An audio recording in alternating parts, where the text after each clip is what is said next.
વરસાદને લઈને disaster management alert mode પર આવ્યું। સુરતમાં આજે 22 જુલાઈના રોજ ભારે વરસાદ અંગે રેડ એલર્ટ જાહેર કરવામાં આવ્યું।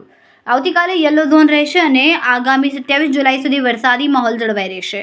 સુરત જિલ્લામાં સરેરાશ 3.79 ઇંચ વરસાદ નોંધાયો, જેમાં પલસાણામાં સૌથી વધુ 7.44 ઇંચ વરસાદ પડ્યો।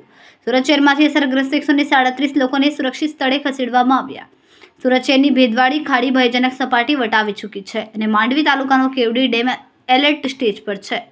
સુરત ગ્રામીણ પંચાયત હસ્તકના 44 રસ્તાઓ બંધ કરાયા છે અને વૈકલ્પિક રસ્તાઓ ચાલુ રાખવામાં આવ્યા છે।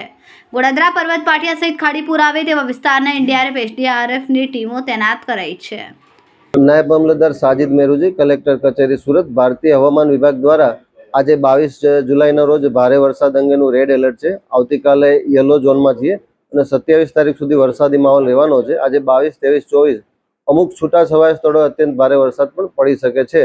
24 કલાક દરમિયાન સુરત જિલ્લામાં 3.79 ઇંચ વરસાદ પડેલો છે। સમગ્ર જિલ્લામાં સતત વરસાદ વરસી રહ્યો છે।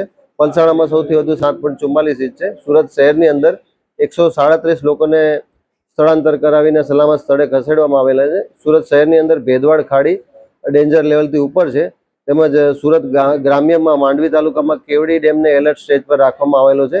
સુરત ગ્રામ્યમાં પંચાયત હસ્તકના 44 રોડ રસ્તા બંધ છે, જેના વૈકલ્પિક રસ્તા ચાલુ છે। એનડીઆરએફ એસડીઆરએફની ટુકડીઓ સુરત શહેરની અંદર Kharvadnagar, Bhestan, Paligam, Dindoli fire station, kangaroo circle, Puna પાટિયામાં ડિપ્લોય કરવામાં આવેલી છે।